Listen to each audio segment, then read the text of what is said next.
तुम सबका कल्याण हो।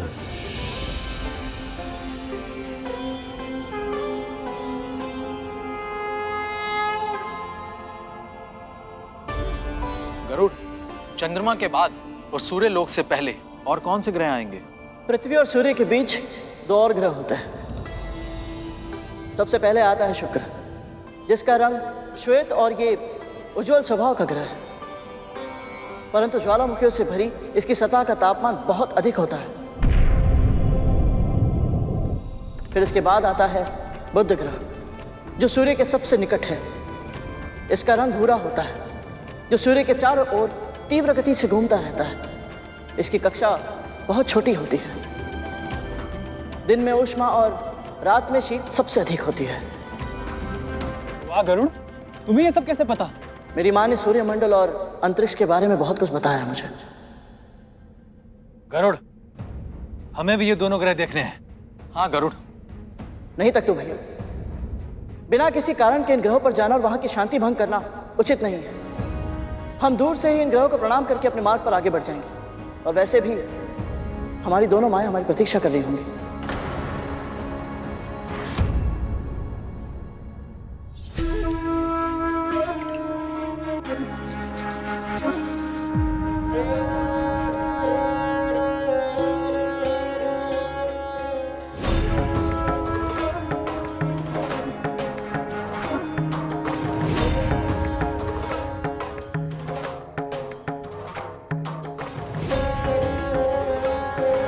चंदन घिसने का कार्य परिश्रम का होता है, वो मैं कर लूंगी। तुम्हारे ये फूल से हाथ केवल प्रभु पर फूल चढ़ाने का कार्य करेंगे। इन प्यारे से हाथों को मैं कभी कोई कष्ट नहीं होने दूंगी।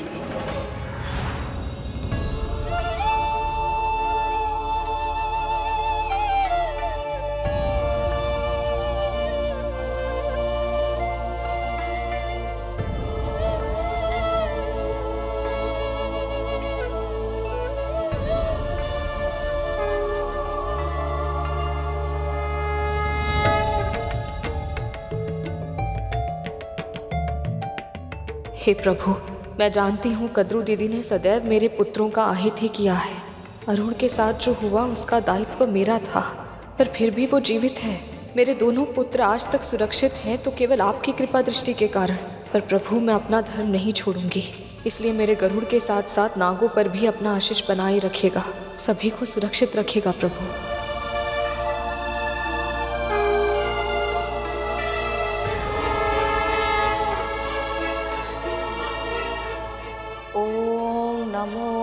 भगवते वासुदेवाय। ओम नमो भगवते वासुदेवाय। ओम नमो भगवते वासुदेवाय। मुझे ऐसा क्यों लग रहा है कि माँ ये पूजा विचलित होकर कर रही है? ओम नमो भगवते वासुदेवाय। ओम नमो भगवते वासुदेवाय। बहुत आनंद आ रहा है।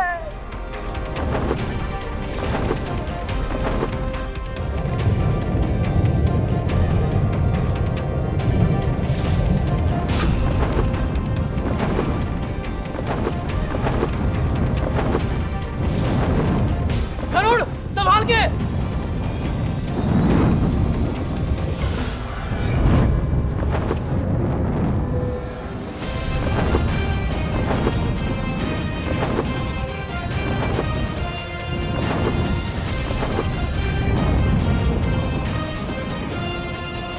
यहाँ तापमान बहुत अधिक है भैया। हाँ हाँ, अब तो सहन भी नहीं हो रहा है।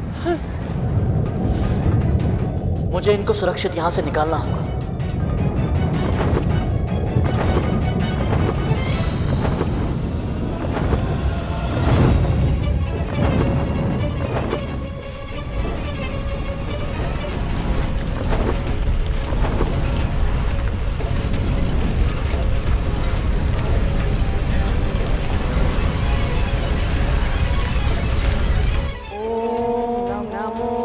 भगवते वासुदेवाय।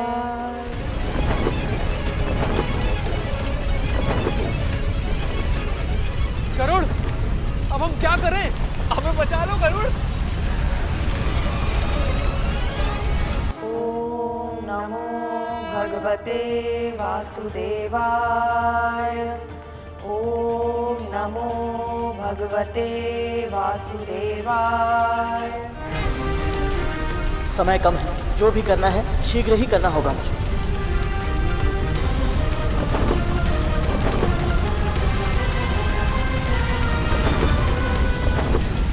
गरुड़ बचाओ हमें, गरुड़ बचा लो। कैसी शक्ति है ये जो मुझे खींच रही है? मैं उड़ क्यों नहीं पा रहा हूँ?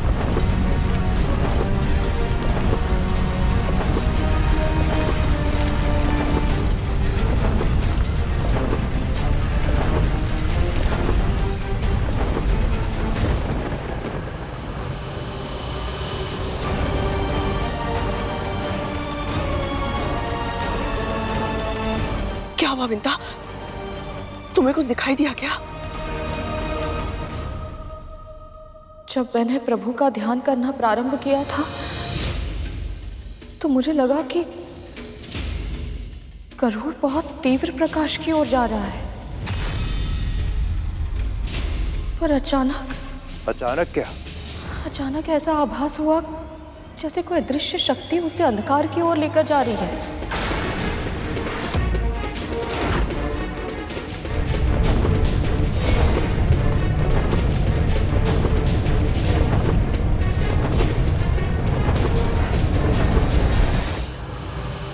ऐसा घनघोर अंधकार जिसमें सूर्य का प्रकाश भी खो जाता है।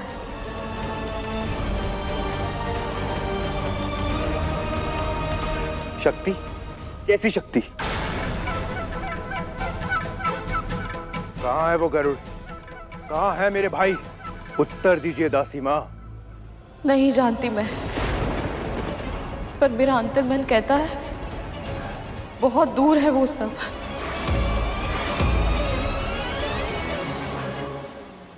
पृथ्वी से भी और सूर्यलोक से भी।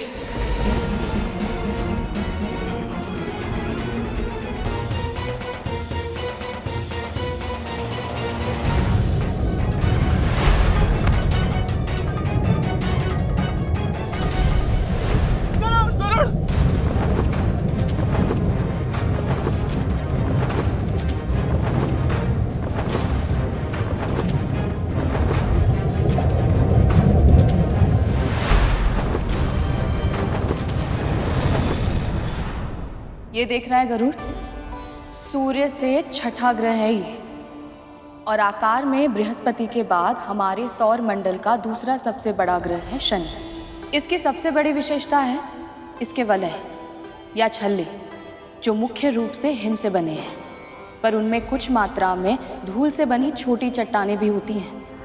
यदि मेरा अनुमान सही है तो ये शनि ग्रह है, पर वो तो पृथ्वी और सूर्य से बहुत अधिक दूर है। इसका अर्थ है कि हम सच में मार्ग भटक कर बिल्कुल विपरीत दिशा में आ गए। माँ और बड़ी माँ दोनों प्रतीक्षा कर रही होंगी। गुरुत्वाकर्षण के कारण मैं अंतरिक्ष में तो नहीं जा सकता। उचित यही होगा कि यहाँ से मैं इस ग्रह पर उतर जाऊँ।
रुकिए, आप सबको चिंतित होने की कोई आवश्यकता नहीं।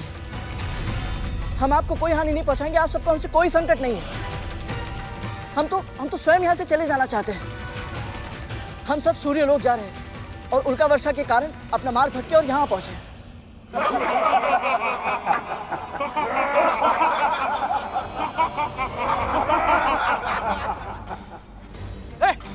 हंस क्यों रहे हो तुम? हमें मूर्ख समझा है क्या? कारण बताओ, नहीं तो फिर परिणाम के लिए तैयार हो जाओ। शनि ग्रह है ये, अपनी इच्छा से ना कोई यहाँ आता है और ना कोई जा पाता है। तुम सभी के कर्म तुम्हें यहाँ खींच कर लाए हैं, और जब तक इस ग्रह के स्वामी शनिदेव तुम्हें यहां से जाने की अनुमति नहीं देते, तुम सभी बंदी रहोगे।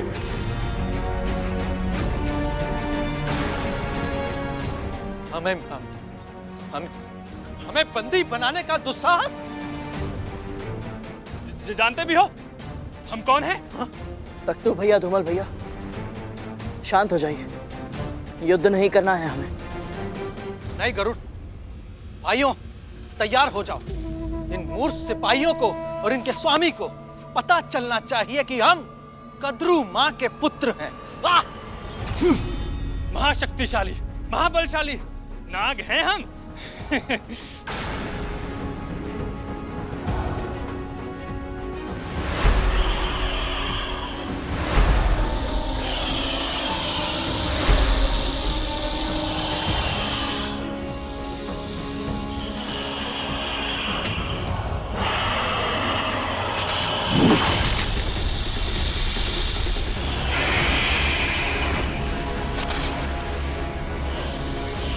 मैं कहता हूं रुक जाइए।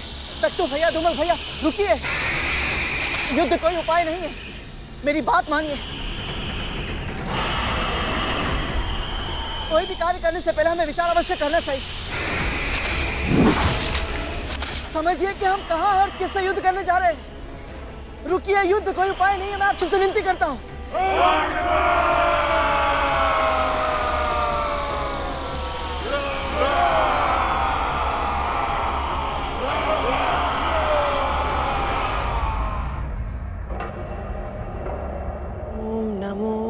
भगवते वासुदेवाय।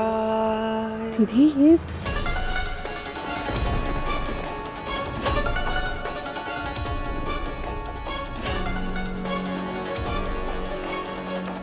ये चावल के दाने अचानक से काले कैसे हो गए?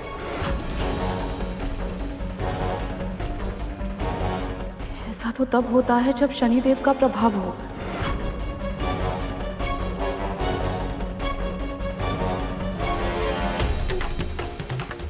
दीदी लगता है हमारे पुत्र अपना मार्ग भटक कर शनि ग्रह पर पहुंच गए हैं।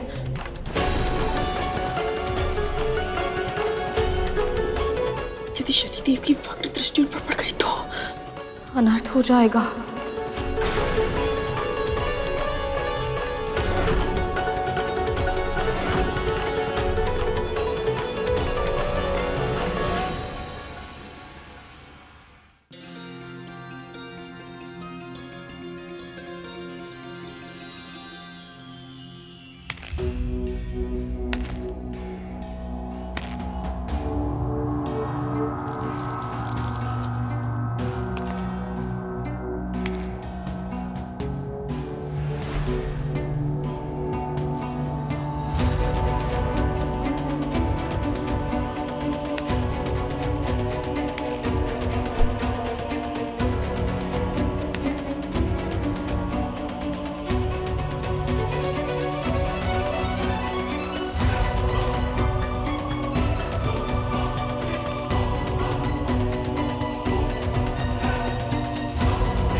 आपकी कोई शत्रुता है मुझसे? नहीं तो आप हर बार ऐसा क्यों करते हैं? जब भी मैं साज श्रृंगार करती हूँ, आप मेरे दर्पण पर अपनी दृष्टि क्यों डाल देते हैं? हम तो बस आपको देखना चाहते हैं देवी, परंतु नियति का व्यंग्य देखिए। हम आपको प्रेम से निहारना तो दूर, आपको अपने नेत्र उठाकर एक पल देख भी नहीं सकते। प्रिय, ये कैसा श्राप दे दिया आपने हमें?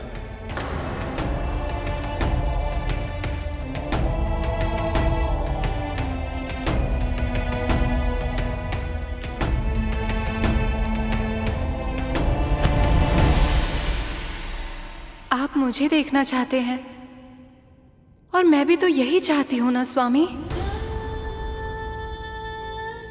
इस संसार की हर स्त्री यही चाहती है कि जब वो साज सज्जा करे तो उसका पुरुष उसे निहारे, अपनी प्रिया के काजल से सुसज्जित गहरी आंखों में डूब जाए, लाज स्वयं रंग बनकर उस स्त्री के गालों पर छा जाए, उसके अधरों की लाली चुंबन के माध्यम से उसके पुरुष के हृदय में सदा सदा के लिए अंकित हो जाए। मैं भी तो एक स्त्री हूं स्वामी, जो अपने पति से प्रशंसा के लिए तरस रही है। ये साज सज्जा, ये अलंकार, ये सब आपके लिए ही तो है। पर ये मेरे क्रोध और आपके कर्मों का फल ही है, जो हम अपनी छोटी सी इच्छा भी पूरी नहीं कर सकते। एक दूसरे की आंखों में एकटक देखते हुए प्रेम से निहार भी नहीं सकते।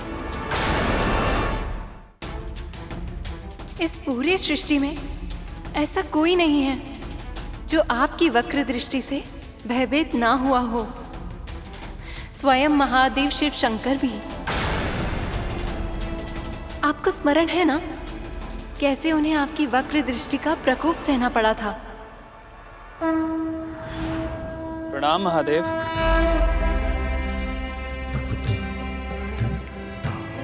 आपकी भक्ति भी विचित्र है शनिदेव। मैं देवों का देव हूं, आप मेरी आराधना करते हैं और आप फिर भी मेरी राशि में आना चाहते हैं। आपसे क्या छिपा है महादेव? आप तो सब भली भांति जानते हैं मुझे किसकी राशि में प्रवेश करना है और किसकी राशि में नहीं। ये मेरे नियंत्रण में नहीं है। हम सब प्रकृति के नियमों से बंधे हुए हैं और उन्हीं नियमों के अनुसार कल मैं आपकी राशि में प्रवेश करूंगा प्रभु, और मेरी वक्र दृष्टि आप पर होगी प्रभु। मैं चाह कर भी होनी को नहीं टाल सकता, इसलिए मैं आपको सतर्क करने आया हूं। आपकी दृष्टि मुझ पर कितने समय तक रहेगी शनिदेव?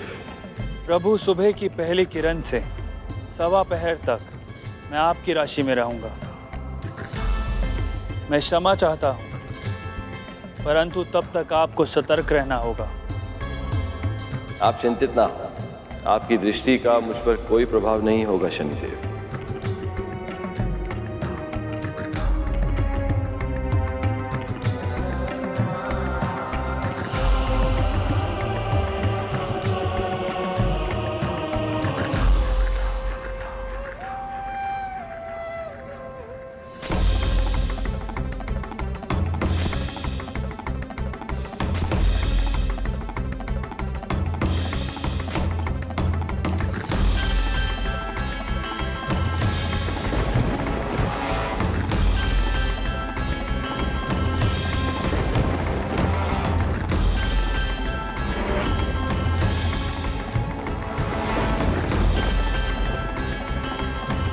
इस विशाल वृक्ष का ये कोटर अवश्य ही मुझे संभालेगा।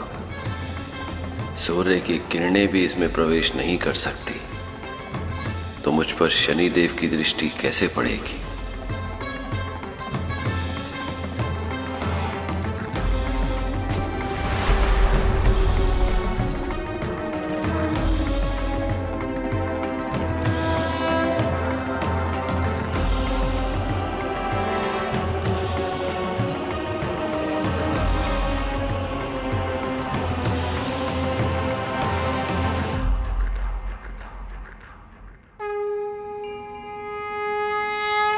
देखा शनिदेव, आपकी वक्र दृष्टि का मुझ पर कोई प्रभाव नहीं हुआ। प्रभु, आपके वरदान के कारण मेरी वक्र दृष्टि के प्रकोप से ना तो कोई देव सुरक्षित रह सकते हैं, ना ही मानव, दानव और ना ही स्वयं आप प्रभु। मेरी वक्र दृष्टि का ही प्रभाव था जो आपको कैलाश धाम छोड़कर इतने समय तक वन वन भटकना पड़ा और अंत में एक वृक्ष की कोटर में शरण लेनी पड़ी। परंतु मुझे सत्य का आभास है प्रभु, और सत्य ये है कि आज आपने मेरी वक्र दृष्टि के प्रभाव को सार्थक कर इस संसार में मेरी मान्यता को और वृद्धि दे दी। इस आशीर्वाद के लिए मैं आपका कोटि कोटि धन्यवाद करता हूं प्रभु। आशीर्वाद भी उसे ही प्राप्त होता है जो उसके योग्य होता है, और इस संसार में आपसे योग्य और कौन है। आज से चिरकाल तक आपको आपके न्याय के लिए जाना जाएगा।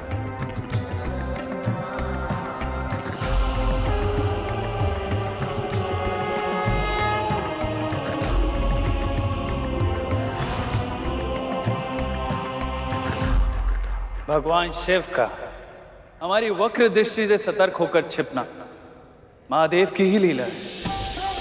भगवान शिव हमारे गुरुदेव हैं और वो ये भली भांति जानते हैं यदि एक गुरु ही शिष्य का सम्मान नहीं करेगा तो इस संसार में कोई उस शिष्य का सम्मान नहीं करेगा।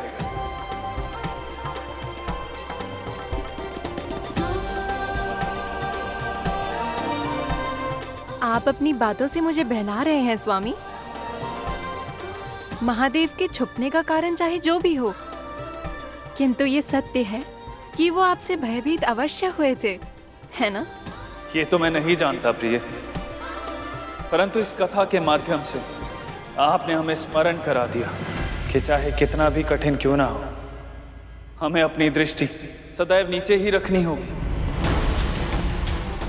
और हम चाह कर भी आपको इन नेत्रों से कभी नहीं देख पाएंगे।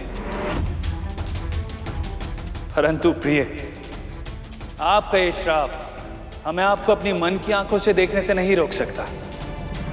हम आपको अपनी मन की आंखों से देख सकते हैं, आपका अनुभव कर पा रहा हूं। कितने सुंदर लग रही हैं आप, भोर की ओस की तरह शीतल, फिर भी प्रेम की ऊष्मा से भरपूर, देह को सुख का अनुभव कराने वाली वर्षा की तरह भावनाओं से ओतप्रोत।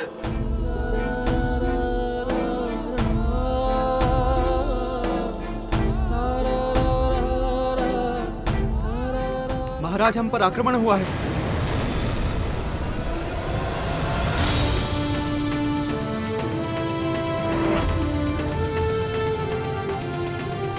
मेरी दृष्टि के प्रकोप से महादेव भी सतर्क होकर छिप जाते हैं। तो कौन है ये मूर्ख जिसने बिना आमंत्रण के मेरे गृह में प्रवेश करने का दुस्साहस किया?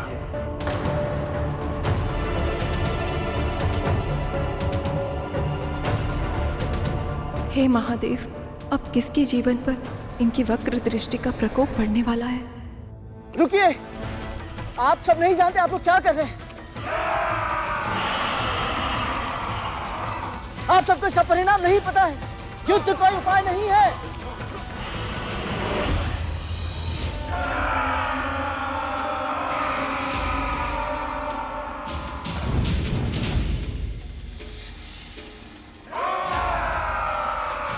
आप दोनों समझ नहीं रहे कि हम ये कितनी बड़ी भूल कर रहे हैं। मैं कह रहा हूं रुक जाइए, अब भी समय है। मैं कहता हूं रुक जाइए।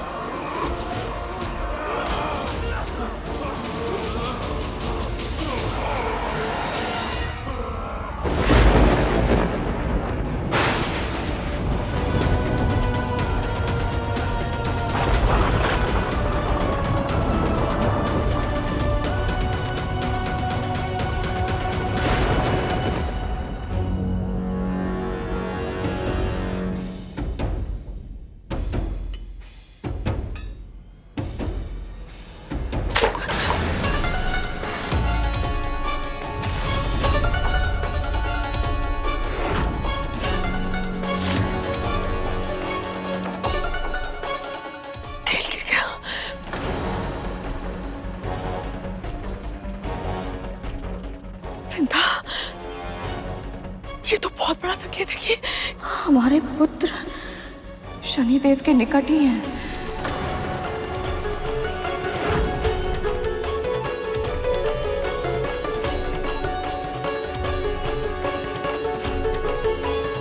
अवश्य है गरुड़, जानबूझ के हमारे भाइयों को अपने साथ लेकर के आ,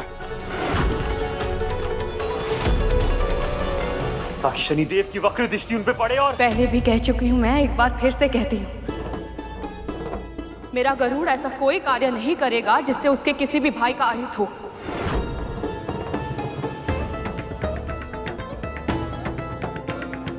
आपके पुत्रों को अपना दायित्व मानकर उनकी रक्षा करेगा। उन पर कोई भी संकट आने से पहले वो स्वयं उस संकट के सामने चट्टान की तरह खड़ा हो जाएगा, पर अपने भाइयों पर आज तक नहीं आने देगा।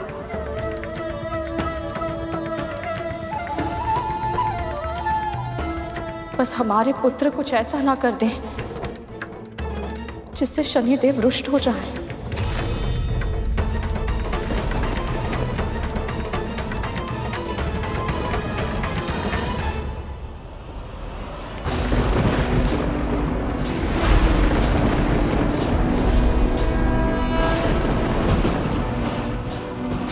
जिसने भी मेरी आज्ञा के बिना यहाँ आने का दुस्साहस किया है उसे इसका दंड भुगतना पड़ेगा।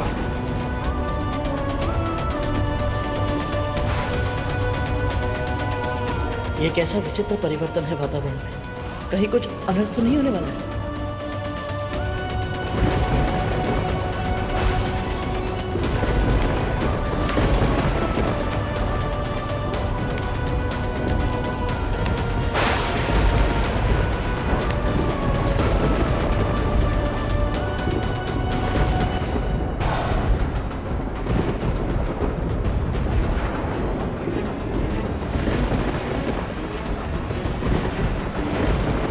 वातावरण बदल रहा है, क्या ये किसी अनिष्ट का सूचक है?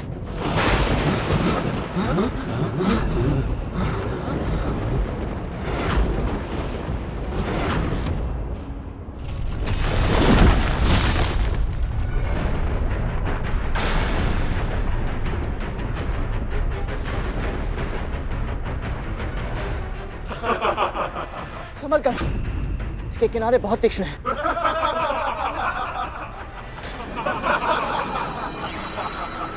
कहा था ना मैंने, जब तक शनि महाराज नहीं चाहेंगे तुम सब यहां से जाने के बारे में सोच भी नहीं सकते।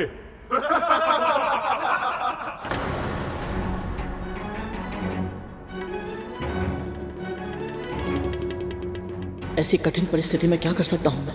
अपने नाग भाइयों को छोड़कर जा भी नहीं सकता। बड़ी माँ ने मुझ पर विश्वास करके इन्हें मेरे साथ भेजा था। बंदी बन गए हम सब, पर मैं इस कारागार में नहीं रह सकता।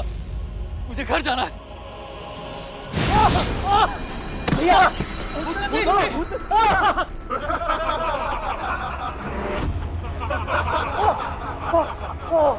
क्या लगा था तुम्हें? ये कोई साधारण हिम है? शनि ग्रह है ये।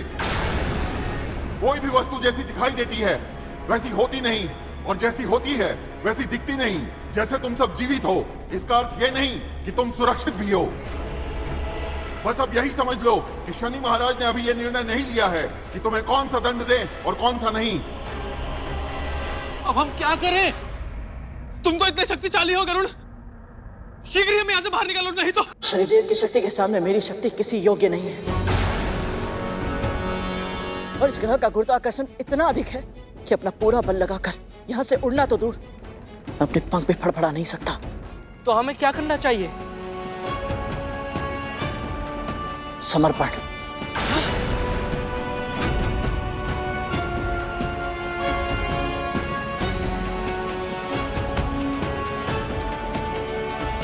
और प्रार्थना भी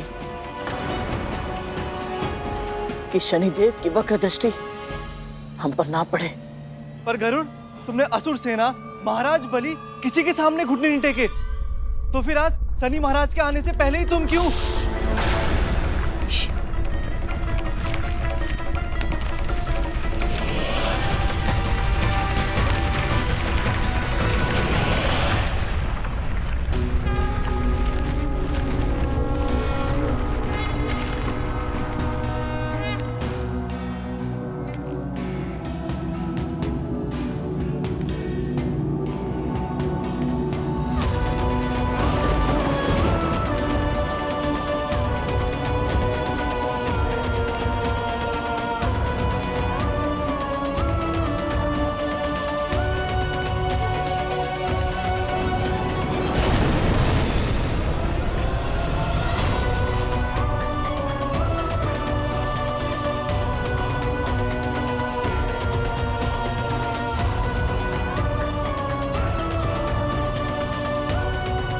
समस्त संसार को यमराज से भय लगता है, परंतु वो तो वरदान है।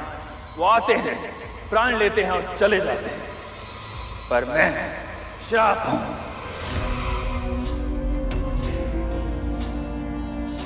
मैं जीवन का अंत नहीं करता, परंतु जीवन को मृत्यु से भी भयानक बना देता हूं। मेरी दृष्टि से कोई नहीं बच सकता, और जिस पर भी मेरी वक्र दृष्टि पड़ जाती है उसका संपूर्ण विनाश होना निश्चित है।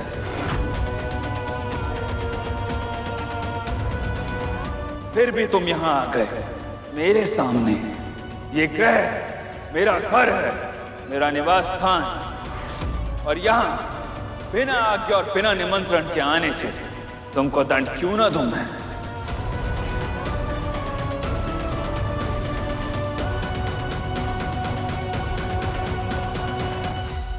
तेरा चौथा संस्कार है दृष्टि नीचे रखना। दृष्टि नीचे रखना? विनम्र रहना, तभी तो तू सुपात्र बन पाएगा। स्मरण रखना गुरु, विनम्रता से झुका हुआ शीश ही पूजनीय होता है। माँ, किंतु झुका हुआ शीश तो दुर्बलता की निशानी होती है। और अहंकार पतन का कारण होता है। अपने चारों ओर देख कर, कुछ वृक्ष अहंकार से तने खड़े हैं, किंतु कुछ वृक्ष स्वाभिमान और विनम्रता का संतुलन स्थापित कर वायु के साथ झूल रहे हैं। जब आंधी आएगी तो तने हुए शीश वाले वृक्ष धूल में मिल जाएंगे, परंतु अपने लचीलेपन के कारण विनम्र वृक्ष वायु के वेग के साथ झुक जाएंगे और आंधी बीत जाने पर फिर से खड़े हो जाएंगे।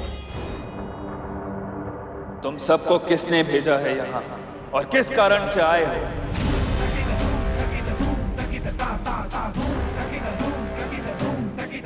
शीघ्र बताओ, अन्यथा मेरा प्रकोप सहने के लिए तैयार हो जाओ।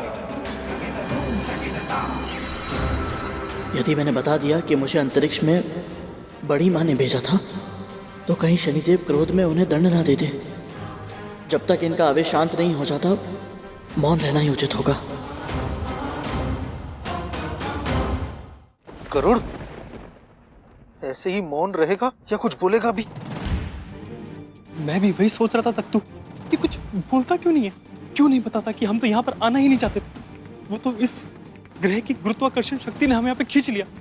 दोष हमारा नहीं है, इस ग्रह का है।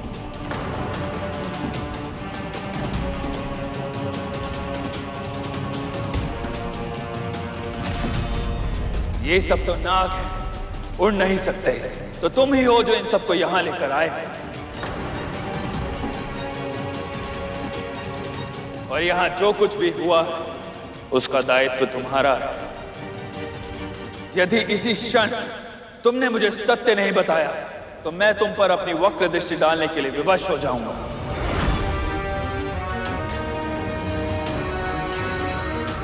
और यदि एक बार मेरी वक्र दृष्टि तुम पर पड़ गई तो तुम्हारे जीवन की सारी प्रसन्नता मेरे नेत्रों की अग्नि में जलकर भस्म हो जाएगी,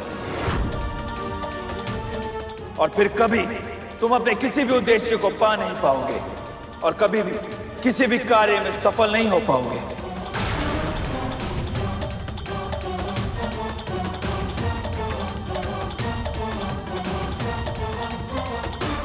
मैं ऐसा नहीं होने दे सकता।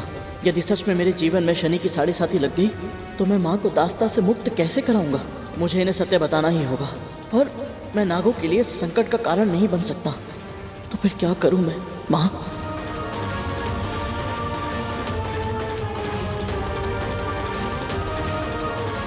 घबराओ मत पुत्र।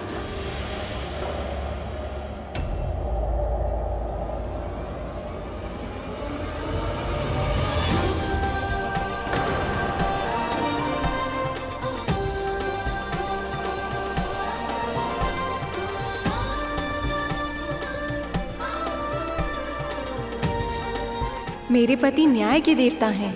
यदि तुमने कुछ भी अनुचित नहीं किया है तो इनसे भयभीत होने की कोई आवश्यकता नहीं है।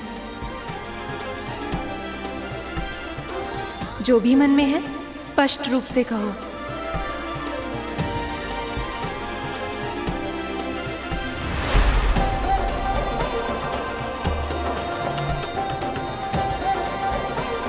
सत्य कह रही हैं देवी। यदि तुम मेरे क्रोध की ज्वाला को फिर से प्रज्वलित नहीं करना चाहते तो यही समय है। स्पष्ट बोलो और सत्य बोलो।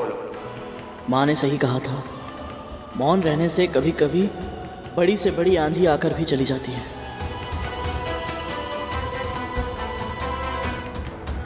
शनिदेव और देवी धामिनी को महर्षि कश्यप और माँ विंता के पुत्र गरुड़ का सादर प्रणाम।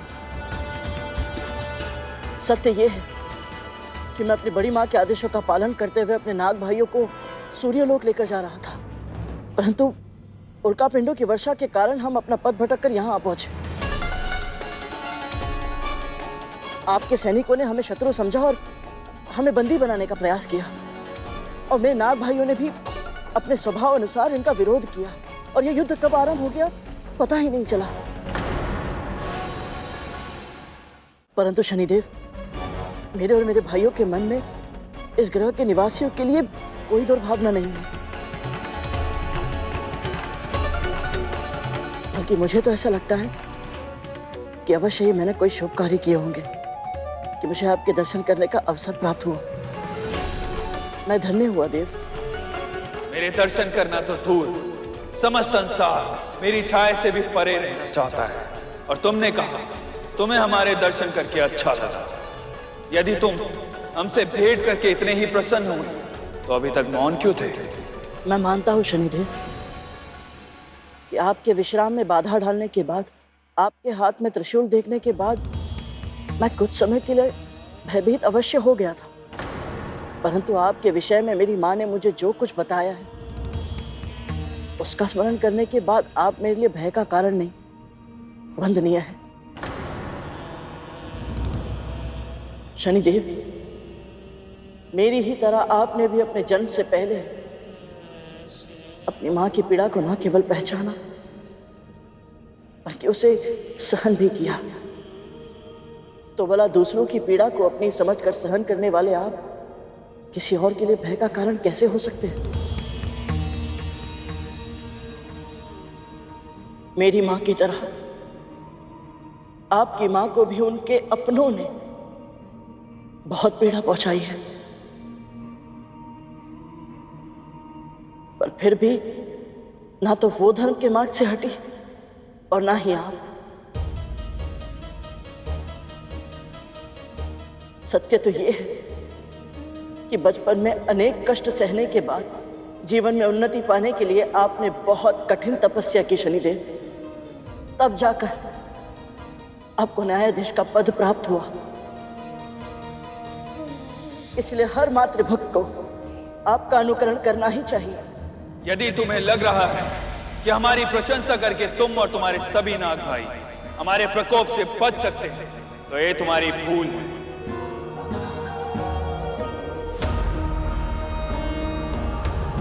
तुम जानते ही क्या हो हमारे बारे में?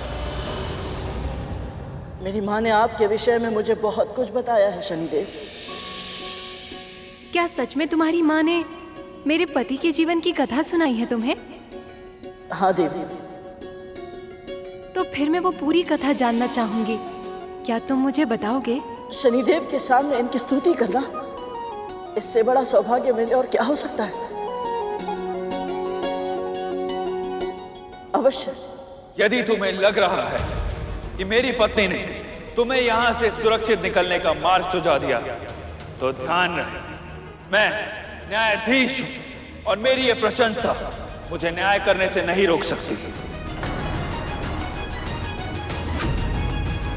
देवी धामिनी की इच्छा है, इसलिए मैं तुम्हें अपनी कथा सुनाने का अवसर देता हूं।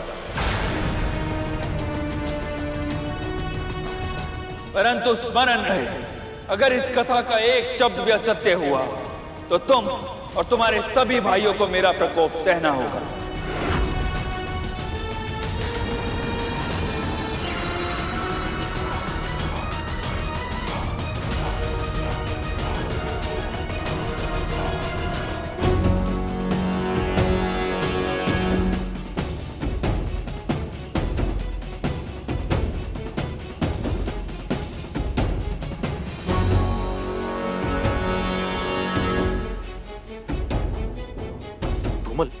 यदि इससे कथा सुनाने में भूल हो गई और शनि देव की दृष्टि इस पर पड़ गई तो इसकी तो 7.5 लग जाएगी। अपना उत्साह नियंत्रण में रख तत्तू। यदि उनकी दृष्टि गरुड़ के स्थान पर हम पर पड़ गई तो? मैं नहीं जानता कि मैं अपने भाइयों को यहाँ से सुरक्षित कैसे ले जा पाऊंगा, पर अभी मुझे उस बारे में सोचना भी नहीं चाहिए, क्योंकि माँ कहती है कोई भी कार्य एकाग्रता के साथ करना चाहिए। इधर उधर की बातों में मन को भटकने नहीं देना चाहिए। हे प्रभु, मेरा साथ दीजिएगा।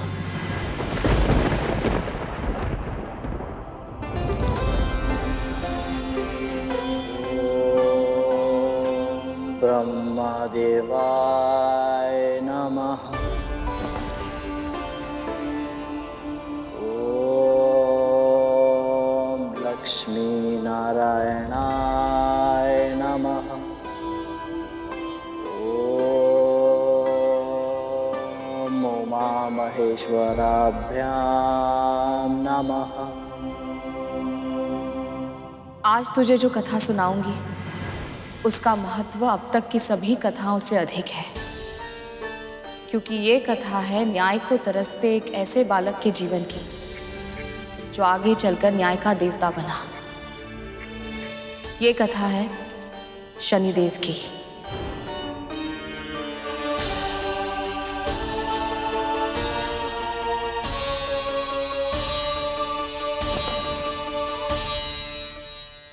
ये कथा उन शनिदेव की है जिन्हें देवों के बीच अपना उचित स्थान प्राप्त करने के लिए बहुत संघर्ष करना पड़ा था।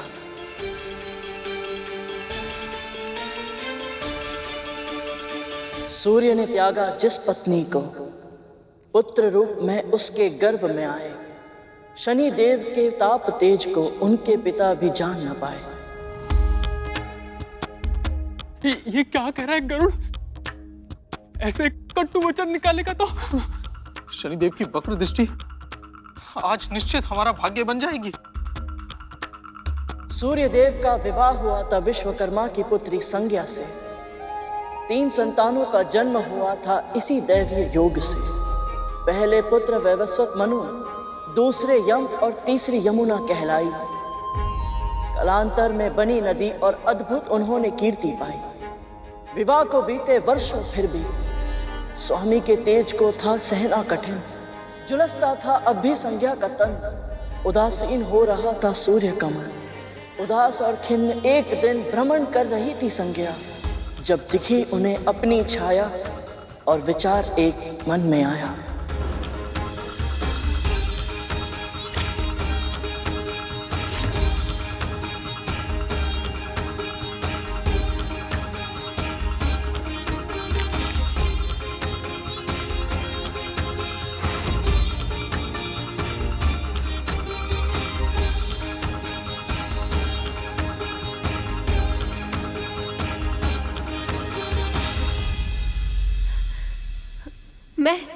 मैं स्त्री बन गई।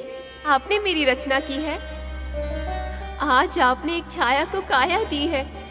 ये मेरा बहुत बड़ा सौभाग्य है। मैं कृतज्ञ हो गई देवी संज्ञा। ये कृतज्ञता तुम्हें अपने कर्मों में दिखानी होगी। जिस जीवन को तुम अपना सौभाग्य मान रही हो वो मेरा उपकार है और तुम्हें उसका ऋण चुकाना होगा। तुम मेरी छाया हो, मेरे हर आदेश का पालन करना होगा तुम्हें। मुझे स्वीकार है देवी।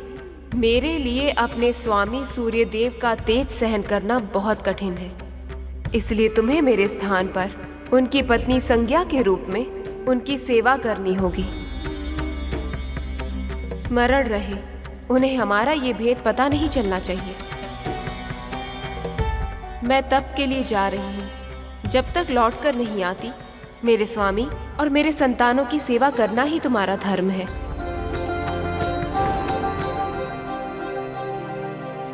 थी संज्ञा छाया जैसे बहने हो दो, सब कार्य साथ में करती थी, हर क्षण साथ में रहती, जीवन जीती और साथ में हंसती थी।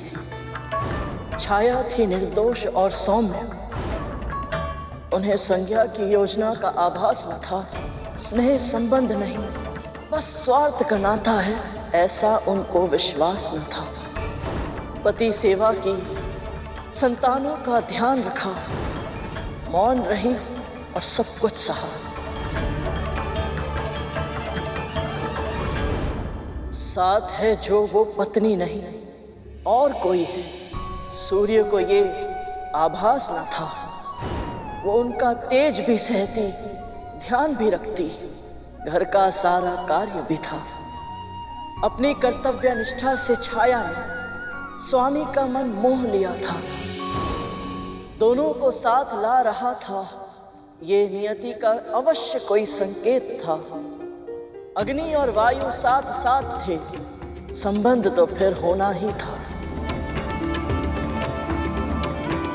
पंख लगा के उड़ जाता सुख में समय, सृष्टि का यही नियम। दुर्दिन छाया के आरंभ हुए तब, जब पता चला वो गर्भवती है। जो ही संध्या को मिली सूचना कि सूर्य और छाया ने प्रेम का समागम किया, बस बहुत हुआ, अब जाओ मेरे जीवन से। उन्होंने ईर्ष्या में छाया को आदेश दिया, पर छाया तो प्रेम में रमी हुई थी। उन्होंने वचन दिया, मैं तुम्हारे पति से दूर रहूंगी, इस भावी माँ को एक कोने में रहने दो। संध्या को ये भी स्वीकार न था, आवेश में थी, छाया से झगड़कर वन चली गई। छाया ने संध्या को ढूंढने के लिए वन को प्रस्थान किया, पर उनकी कहा सुनी में हो गया था सूर्य को संदेह। उन्होंने छाया का पीछा किया।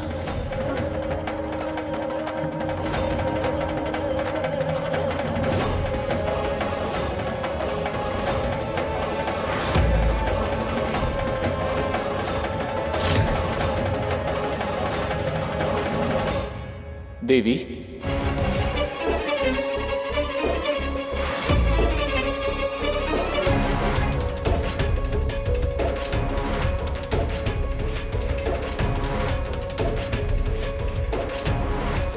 संज्ञा, प्रणाम स्वामी। तुम यहाँ? तो फिर ये कौन है?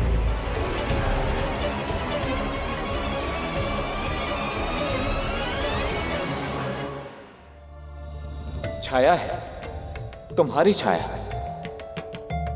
तो क्या मैं अब तक इसके साथ?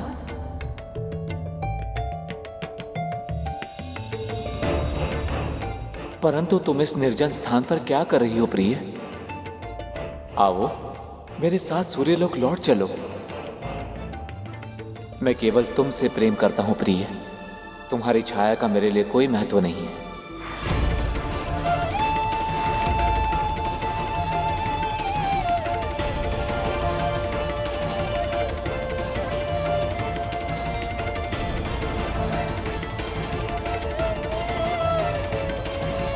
ये कहकर आपने मेरे हृदय से बहुत बड़ा बोझ उतार दिया है स्वामी। मैं आपका तेज सहन नहीं कर पा रही थी, इसीलिए मुझे छाया की सहायता लेनी पड़ी। लेकिन अब मैं आपसे और अधिक दूर नहीं रह सकती।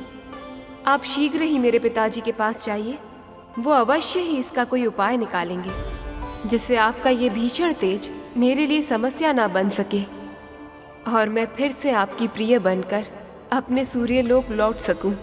मैं शीघ्र ही समाधान के साथ वापस आऊंगा।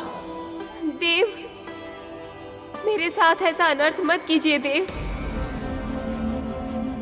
मैंने आपको अपना प्रियतम माना है, पति समझकर ही आपकी सेवा की है, आपको अपना सब कुछ सौंप दिया है देव।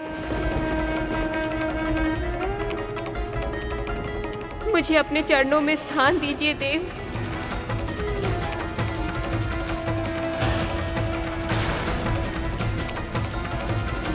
आपकी विरह के क्षण अब और शेष नहीं है देवी संज्ञा। ये विरह के क्षण शीघ्र ही समाप्त होंगे, ये मेरा वचन है।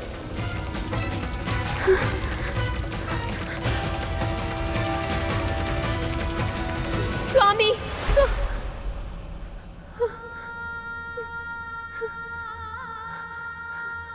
अब आप ही मेरी सहायता कीजिए देवी संज्ञा।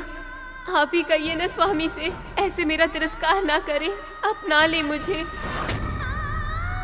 मेरे मन की पीड़ा को आपसे अधिक और कौन समझेगा। आप मेरी बड़ी बहन जैसी हैं। बहन? कौन सी बड़ी बहन? कैसी बड़ी बहन? नाता जोड़कर मुझसे मेरा अधिकार छीनना चाहती हो? तुम केवल एक दासी हो। एक सेविका बनकर मेरी अनुपस्थिति में तुमने उनकी सेवा की है। परंतु अब मैं लौटने वाली हूँ। स्वामी का हृदय केवल मेरा है। जितना शीघ्र तुम अपना स्थान पहचान लो, तुम्हारे लिए उतना ही उत्तम होगा। कार्य दासी के और स्वप्न महारानी के।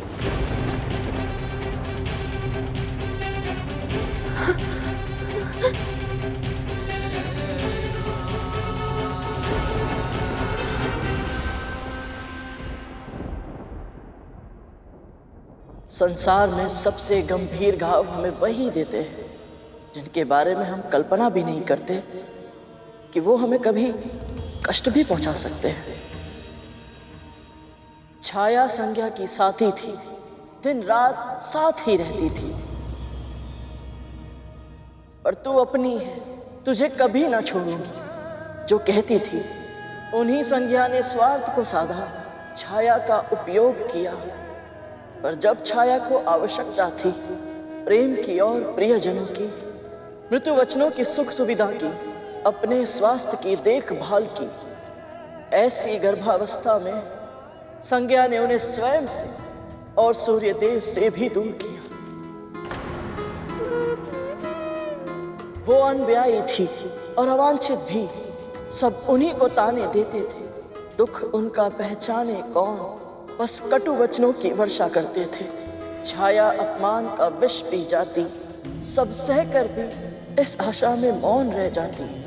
जब सूर्य पुत्र के बारे में जानेंगे तब सम्मान मिलेगा, तब स्वामी पहचानेंगे।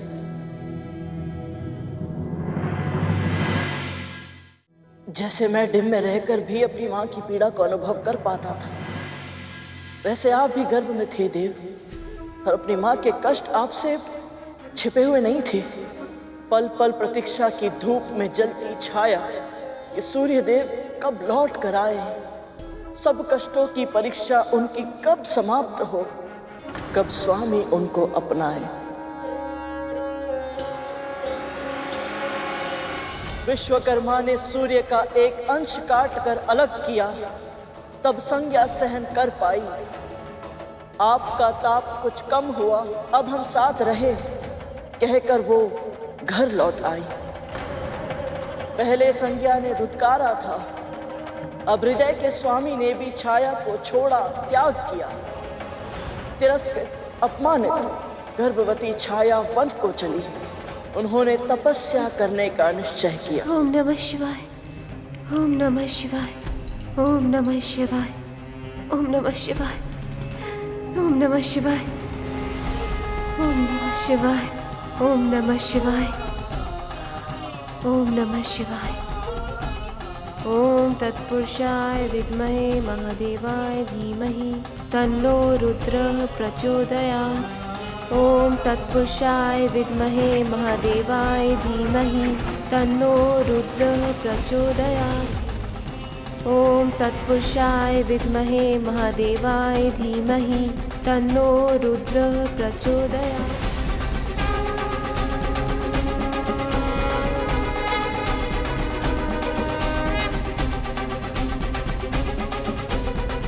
आपका उद्देश्य पूर्ण हुआ देवी।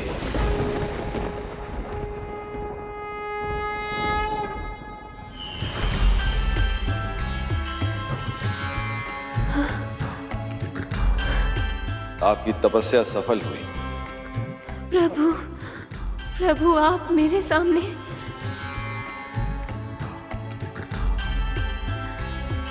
गर्भवती स्त्री के लिए संसार में सबसे महत्वपूर्ण होता है उसके गर्भ में पोषण पा रही संतान।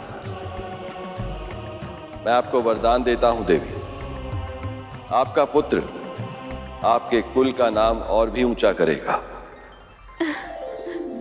यश और कीर्ति को असीमित रूप से आगे बढ़ाएगा आपका पुत्र।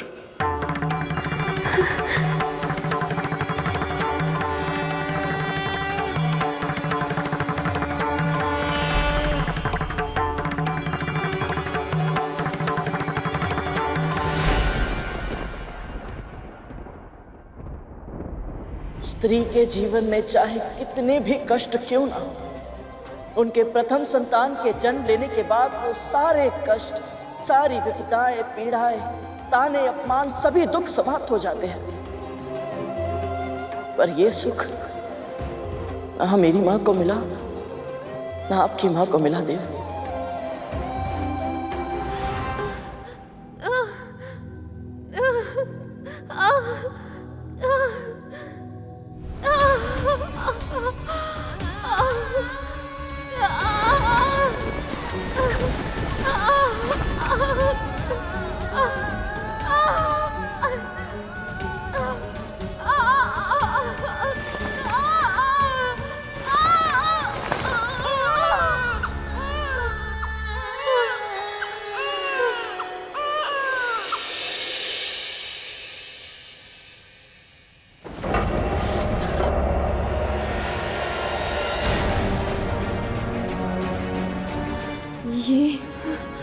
ये कैसे हो गया?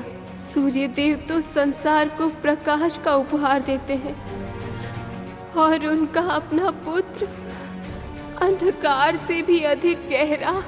कैसे? क्या वो इसे अपनाएंगे?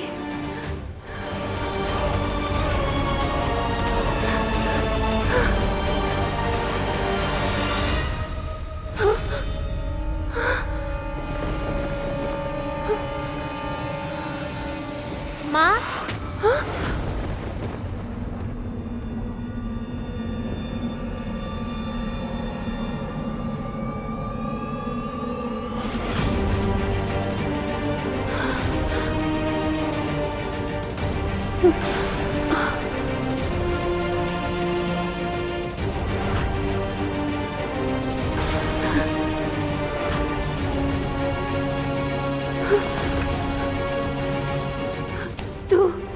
तो इतनी शीघ्र, इतना बड़ा कैसे?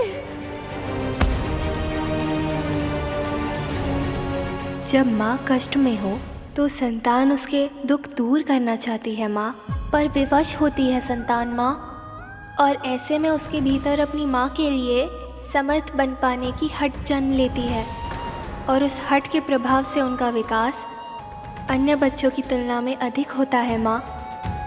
ऐसे बच्चे शीघ्र ही बड़े हो जाते हैं माँ। मैं आपकी पीड़ा को तब से जानता हूँ जब मैं आपके गर्भ में आया था। आपके हर कष्ट को अनुभव किया है मैंने, और अब मैं आपको आपका अधिकार दिलाऊंगा। मेरे साथ चलिए माँ, हम सूर्यलोक जाएंगे।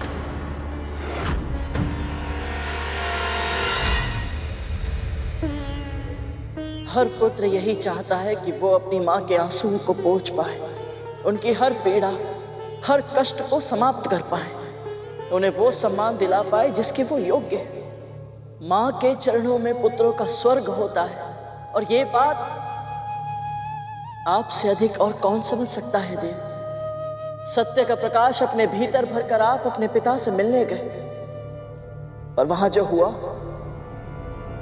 वो आपकी कल्पना से परे था।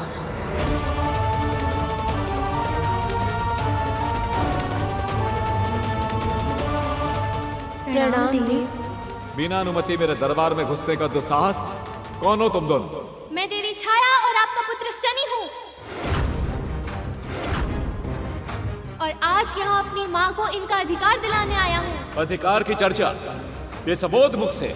भूल तुम्हारी नहीं, तुम्हारी माता की। जब तुम्हें अपना उचित स्थान स्मरण नहीं रहा तो अपने बालक को कैसे सिखाओगे? तुम्हारी रचना एक विशेष उद्देश्य के लिए की गई थी। यदि वो उद्देश्य ही समाप्त हो गया तो तुम्हारा अस्तित्व भी समाप्त हो जाना चाहिए था। कैसे छाया, कैसे एक पर पुरुष के साथ संबंध बना पाई तुम? कैसे उस पुरुष की सैया सुसज्जित कर पाई जिस पर तुम्हारा कोई अधिकार ही नहीं?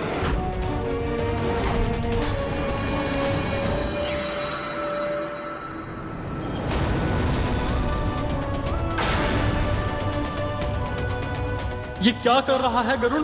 शनि देव के समक्ष ये उनके अपमान की कथा सुना रहा है। अब गरुड़ को इनकी वक्र दृष्टि से कोई नहीं बचा सकता।